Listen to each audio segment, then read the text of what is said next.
ఇచ్చిన హామీలు అమలు చేశామని 15 ఆగస్టులోపు రుణమాఫీ చేస్తే రాజీనామా చేస్తా అన్న నాయకులు ఎక్కడికి పోయారని ప్రశ్నించారు. దూలంగా పెరిగిన దూడకు ఉన్న బుద్ధి లేకుండా పోయిందన్నారు. కాంగ్రెస్ ప్రభుత్వం ప్రజాపాలనలో 15 ఆగస్టు వరకు ఇచ్చిన మాట ప్రకారం 2 లక్షల రుణమాఫీ చేశామన్నారు. మరి రాజీనామా చేస్తానన్న సన్నాసి ఎక్కడికి పోయాడని ప్రశ్నించారు. కార్యకర్తల జోలికి వస్తే ఊరుకోబోమని సీఎం రేవంత్ రెడ్డి హెచ్చరించారు. రైతులకు మాట ప్రకారం పార్లమెంట్ ఎన్నికలలో సన్నాసి తాటి చెట్టు లెక్క పెరిగిండు గాని దూలం లెక్క పెరిగిండు గాని దూడకున్న బుద్ధి కూడా లేదని నేను ఆయన చెప్పినా నువ్వు రైతు రుణమాఫీ చెయ్యి నేను రాజీనామా చేస్తా అని సవాలు విసిరిండు. ఆయనలోనే నేను యాదగిరిగుట్ట లక్ష్మీ నరసింహ సాక్షిగా చెప్పిన 15 ఆగస్టు లోపల 2 లక్షల రూపాయల రుణమాఫీ చేసి తీరుతా అని మాట ఇచ్చిన పార్లమెంటులో 42% ఓట్లు 8 పార్లమెంట్లు మీరు గెలిపించారు.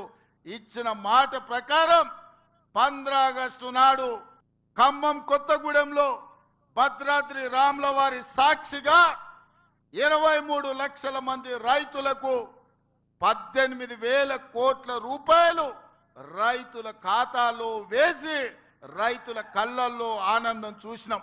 మరి ఇవాళ మా కాంగ్రెస్ పార్టీ కార్యకర్తల సాక్షిగా ఆ సన్నాసిని నేను అడుగుతున్నా, రాజీనామా చేస్తా అన్నావు కదా, సిద్దిపేటకు పట్టిన చీడ పీడ విరుగడవుతుందని ఆ సవాళ్ళు మేము స్వీకరించినాం.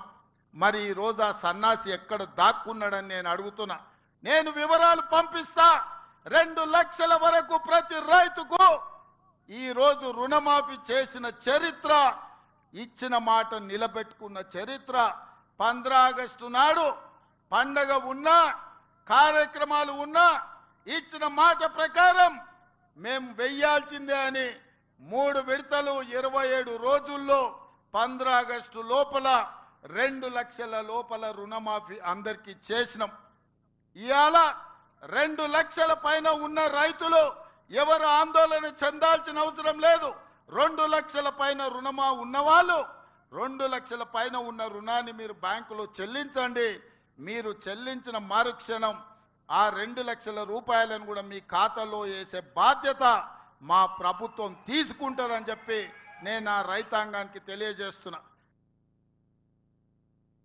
వాళ్ళు వీళ్ళు వాళ్ళ చెంచాగాళ్ళు కార్యకర్తల మీద కేసులు పెట్టాలనో కార్యకర్తల మీద దాడులు చేస్తామనో ప్రయత్నం చేస్తారు. మన ఇంటికి వస్తామని చెప్పారు కానీ మనోళ్ళే వాళ్ళ ఇంటికి పోయారు. చింతపండు అయినాక చెప్తారు మా ఇంటికి వచ్చి తన్నీరని. సంకనాకనికి విలువాలనా రా చూసుకుందామని. అందుకే నేను చెప్పిన నేను లేను, శాంతి భద్రతలు వస్తానే చూసి శాంతి భద్రతలను సరిదిద్దండి అని చెప్పిన.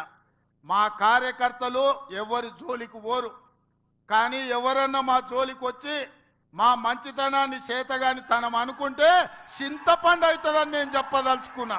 మా మహేష్ గౌడ్ గారు కొంచెం సౌమ్యుడు అయి ఉండొచ్చు, కాకపోతే వెనకాల నేనున్న ఆ సంగతి మరవద్దు. ఎవరన్నా ఏదన్నా అధ్యక్షుడిగా సౌమ్యుడు వచ్చిండు మా ఆటలు సాగుతాయి ఊర్లలో మా ఇష్టం వచ్చినట్టు చేయొచ్చు అని ఎవరన్నా అనుకుంటుర్రేమో. నేను వెనకాలనే ఉన్న బిడ్డ.